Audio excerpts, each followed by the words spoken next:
Hollywood നടൻ മാറ്റ് ഡാമനൊപ്പം പ്രവർത്തിക്കാൻ ആഗ്രഹിക്കുന്ന ഇന്ത്യൻ സംവിധായകൻ ആരാകും? എസ് രാജമൗലി, മണിരത്നം, ശങ്കർ തുടങ്ങി ബ്രഹ്മാണ്ഡ ചിത്രങ്ങൾ എടുക്കുന്നവരാകും? അതോ പായൽ കപാടിയ, അനുരാഗ് കശ്യപ് എന്നിവരെ പോലെ അന്താരാഷ്ട്ര ചലച്ചിത്രമേളകളിൽ ശ്രദ്ധ നേടിയവർ?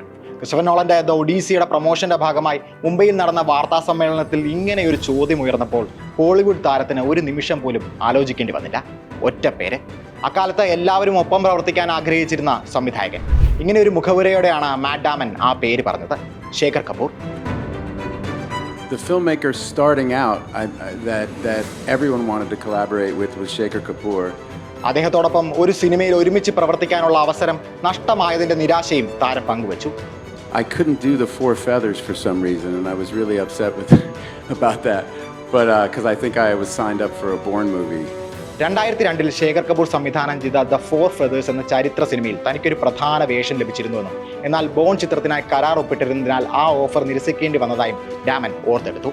അന്തരിച്ച പ്രശസ്ത നടൻ ഹീത്ത് ലെഡ്ജർ ആയിരുന്നു ഫോർ ഫെദേഴ്സിലെ ഈ വേഷം അവതരിപ്പിച്ചത്.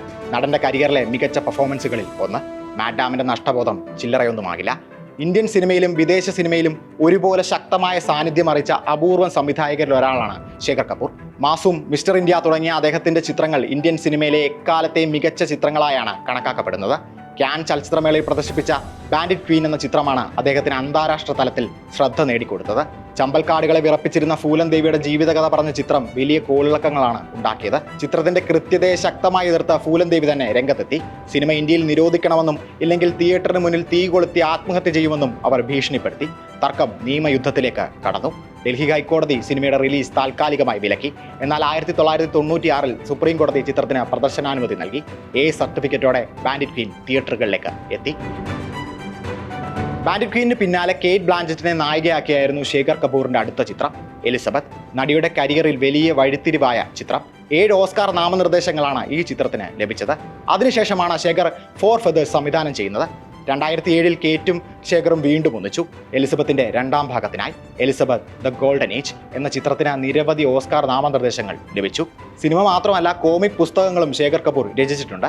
ആൻഡ്രൂ ലോയിഡ് വെബറുമായി ചേർന്ന് ബോംബെ ഡ്രീംസ് എന്നൊരു സ്റ്റേജ് മ്യൂസിക്കലും അദ്ദേഹം ഒരുക്കിയിട്ടുണ്ട്. AR റഹ്മാൻ ആയിരുന്നു സംഗീതം.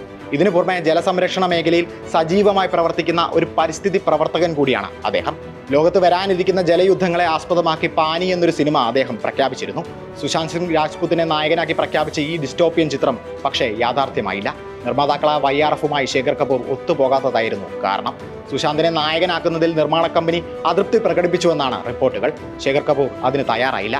സിനിമ മുടങ്ങി. 20 വർഷമായി താൻ കീശയിൽ കൊണ്ടു നടക്കുന്ന ആ ചെറിയ കടത്തെപ്പറ്റി മാറ്റ് ഡാമൻ തുറന്നു പറയുമ്പോൾ ശേഖർ കപൂറിലെ സംവിധായകൻ ഉണരുന്നത് കാണാം.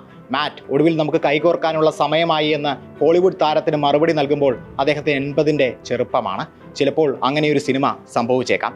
കാരണം ശേഖർ കപൂർ ഒരു റിബലാണ്.